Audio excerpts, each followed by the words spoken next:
Statistics Canada is giving us a clearer picture of our bottom lines today. Not only what we're worth, but also our debt. The median net worth of Canadian families was $295,000 in 2016. That's a jump of nearly 15% from 4 years ago and almost double since 1999. Meanwhile, household debt levels have jumped nearly 25% since 2016, as nearly 3 times more than they owed in 1999. Canadian families owed $1.76 trillion at the end of last year. And yet, according to a CIBC survey, more than half of respondents say they'll spend more than they budgeted during the holidays. An average of $643 on gifts and another $300 on decor and entertaining. For more on how Canadians can get through the holidays without breaking the bank, let's bring in Shannon Lee Simmons, financial planner, founder of the New School of Finance, and friend of the program. It's nice to see you. Nice to see you. You look at a report like this, it probably makes you break out in hives. What jumps out at you? It doesn't shock me. I think that's actually what's the shocking part of it, because I see family finances all the time, and December is stressful and expensive, and then I also see this on the other side of January with that credit card hangover, as I like to call it. So not surprised. But in the bigger picture of, like, a lot of what you do is help people get out of this mess. Yes. When you see this, how concerning is it? Okay, so what I found concerning about it, the numbers, you know, are bad, but what's more concerning is that the number of Canadians who feel that it's out of control and yet will still do it anyways. Right. I think what's troubling about that is that, yes, it's happening around the holidays, but what I see is once you get to a level where you're like, I can't afford this, but whatever, that mentality can carry on. Next thing you know, it's March break. Next thing you know, it's summer. And then now you're just a person that overspends all the time because you feel like you just have to give up because what's the point? And you're paying big fat fees on your credit card and you're not paying it off at the end of the month and it just builds and all of a sudden you're on that. It's the attitude that was actually the most shocking is like, I'm stressed, I don't like this, I don't want to do it, and yet I feel super obliged to do this anyways and I'm just going to do it.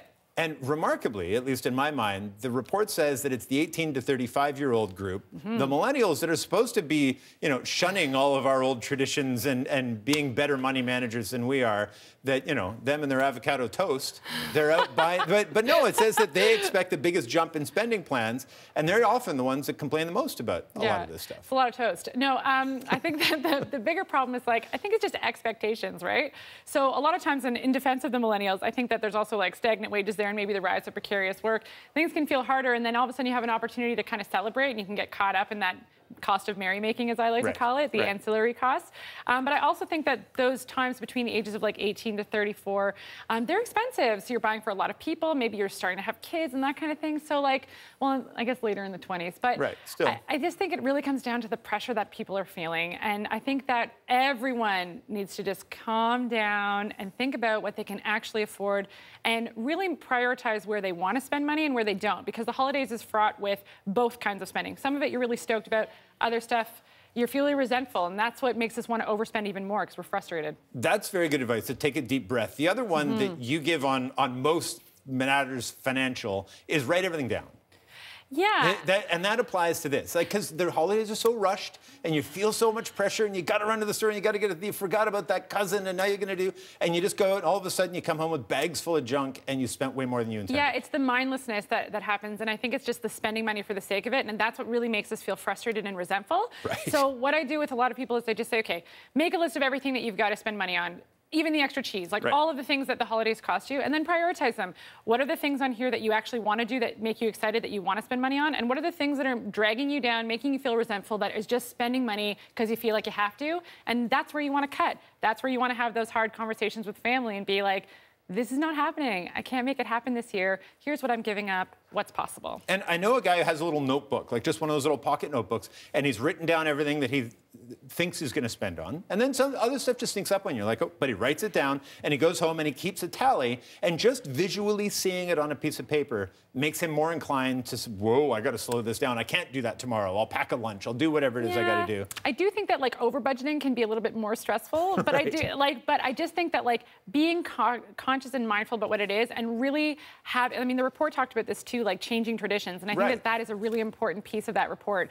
So what I find on the family side of that is how do you actually do that? It's one thing to be I'm going to say no, and then it's another thing to sit down with your family member and say, I'm not going to buy you a gift. That's a hard thing to say. It is. And so a lot of that can happen with a really open conversation with your family. And the way I always say to do that is isolate the things that you don't want to spend money on. You have to draw a line in the sand somewhere and say no. That has to happen at some point, or else we're all going to overspend.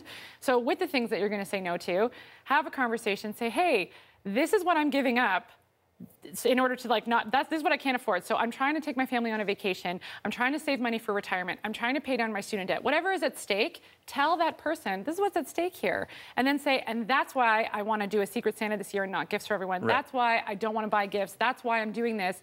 So how do you feel about that? What's possible? And just like they said in the report, I think everyone's going to be surprised at how much the other person's going to say, oh my gosh, me too. Thank goodness, right. No, for sure. And as you always say, it is way better to not spend and get into credit card debt than to try to dig yourself out of this in January. Absolutely. Right.